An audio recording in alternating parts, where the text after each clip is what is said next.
Live VNS top 10 headlines के प्रायोजक है इंदिरा डायग्नोस्टिक सेंटर, अखरी बाईपास चौराहा, वाराणसी।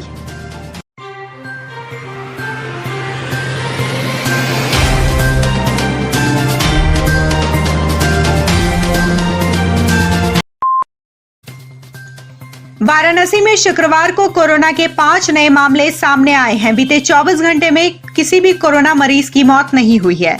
शुक्रवार को होम आइसोलेशन से 21 मरीजों को छुट्टी मिली, जबकि अस्पताल से किसी मरीज को डिस्चार्ज नहीं किया गया।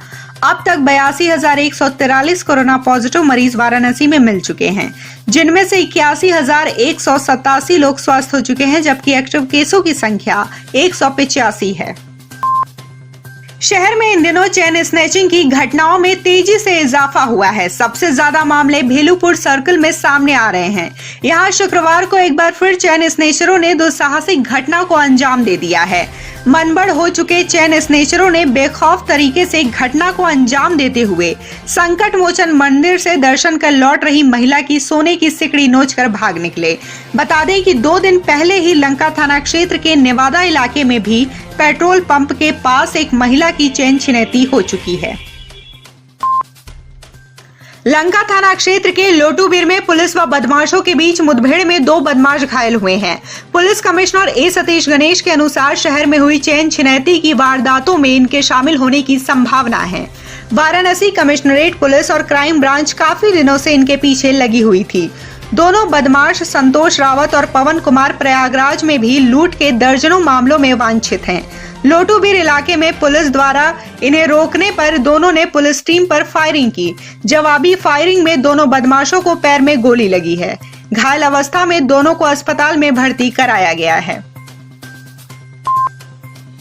देश भर में डॉक्टरों पर हमले के विरोध में शुक्रवार को इंडियन मेडिकल एसोसिएशन के आह्वान पर वाराणसी शाखा में भी सदस्यों ने काली पट्टी बांधकर कार्य किया।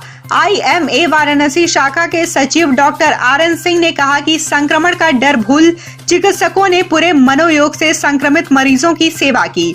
कोविड संबंधी अन्य व्यवस्थाओं में भी बढ़ चढ़कर भागीदारी कर रहे हैं। इसके बावजूद जिस तरीके से घटनाएं हो रही हैं वह गलत है। वहीं BLW में भी डॉक्टरों ने काली पट्टी बांधकर कार्य किया और डॉक्टरों पर हो रहे हमले का विरोध किया कि जो डॉक्टरों पर हिंसा हो रही है उसके अगेंस्ट सरकार एक सख्त से सख्त कानून पूरे देश में लागू करे। अभी जब कोरोना काल में सबके माँ बाप इसलिए चिंतित थे कि हमारे बच्चे जो है वो उन्हें कोरोना ना हो। हमारे माँ बाप इसलिए भी चिंतित थे कि कोरोना ना हो, और इसलिए भी चिंतित थे कि कहीं हमारी जान ना चली जाए, कहीं कोई पेशेंट या अटेंडेंट हमें ना मार दे गुस्से में आके। हम लोगों ने ये डिमांड करी है कि ऐसा एक प्रोटेक्शन एक्ट लाया जाए जिससे कि डॉक्टर्स की प्रोटेक्शन हो, हर चिकित्सालय में उनको सिक्योरिटी मिले। पर अगर कोई इस तरह की हिंसात्मक घटनाएं होती हैं तो डॉक्टर्स जो FIR कराना चाहते हैं वो तुरंत दर्ज हो और उस पर कार्रवाई तुरंत की जाए। ये हमारी सरकार से मांग है। तो सबसे पहले जो भी डॉक्टर सामने नजर आता है, हेल्थ वर्कर्स आते हैं, उनको पकड़ के पीट देते हैं, उसके बाद अस्पताल तोड़ देते हैं। तो इस ऐसे माहौल में कोई भी डॉक्टर के लिए काम करना बहुत मुश्किल है। बसपा से निकाले गए विधायक राम अचल राजभर ने शुक्रवार को वाराणसी में संघर्ष मोर्चा के तत्वाधान में मंडल स्तरीय बैठक की। बैठक में दलितों को समाज में बराबर की हिस्सेदारी दिलाने का संकल्प लिया गया। कार्यक्रम के मुख्य अतिथि राम अचल राजभर की मौजूदगी में यह तय किया गया कि 2022 में राजभर समाज सहित बहुजन समाज को शासन सत्ता में सामाजिक मान सम्मान, हिस्सेदारी, भागीदारी दिलाएंगे। पूर्व विधायक राम अचल राजभर ने कहा कि दलितों, मजलूमों, पिछड़ों को उनका हक और न्याय दिलाने के लिए संघर्ष मोर्चा का गठन किया गया है।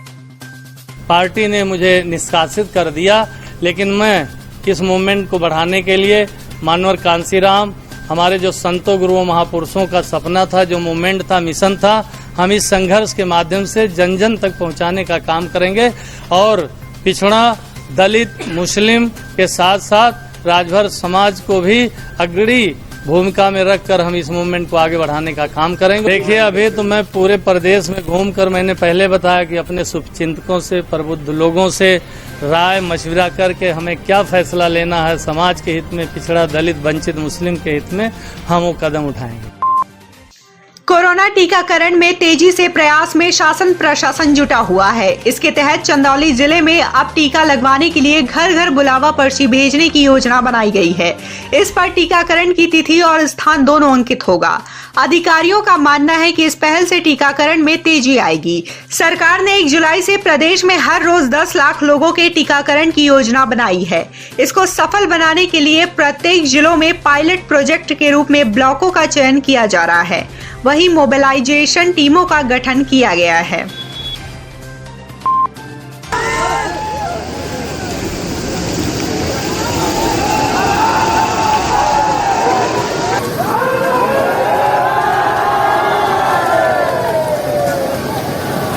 उत्तर प्रदेश के मुख्यमंत्री योगी आदित्यनाथ अपने 1 दिवसीय दौरे पर शुक्रवार को वाराणसी पहुंचे।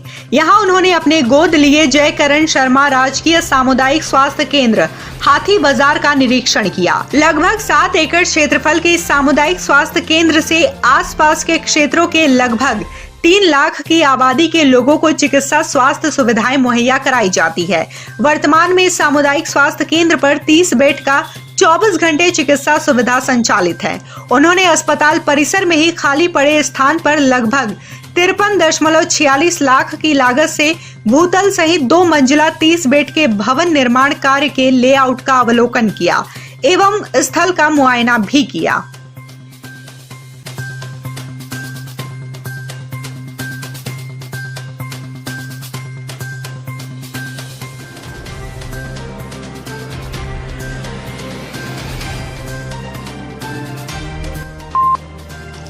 एक दिवसीय वाराणसी दौरे पर पहुंचे मुख्यमंत्री योगी आदित्यनाथ ने शुक्रवार शाम हरौआ के पास निर्माणाधीन रिंग रोड फेज 2 का भी स्थलीय निरीक्षण किया।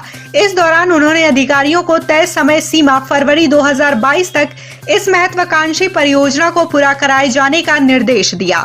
इसके उपरांत सीएम ने सर्किट हाउस सभागार में आला अधिकारियों एवं जन प्रतिनिधियों संग जिले में चल रहे विकास कार्यों कानून व्यवस्था को लेकर समीक्षा बैठक की। साथ ही उन्होंने कोविड की संभावित 3rd वेव की तैयारियों के संबंध में भी अधिकारियों से जानकारी ली और उन्होंने आवश्यक दिशा निर्देश भी दिए। वाराणसी पहुंचे मुख्यमंत्री योगी आदित्यनाथ ने शुक्रवार को सर्किट हाउस में 4 सरकारी विभागों के 20 मृतक आश्रितों को नियुक्ति पत्र सौंपा है। इस दौरान मृतकों के आश्रित भावुक हो उठे और उन्होंने कहा कि अपनों के जाने का गम तो कम नहीं होगा, पर सरकार ने बहुत कम समय में हमारे दर्द को बांट लिया। वाराणसी के सर्किट हाउस सभागार में जब मुख्यमंत्री योगी आदित्यनाथ ने कमल गढ़ा प्राथमिक विद्यालय के हेडमास्टर गोपाल कृष्ण श्रीवास्तव की पत्नी विनीता श्रीवास्तव को नियुक्ति पत्र थमाया तो उनकी आंखें छलक उठी।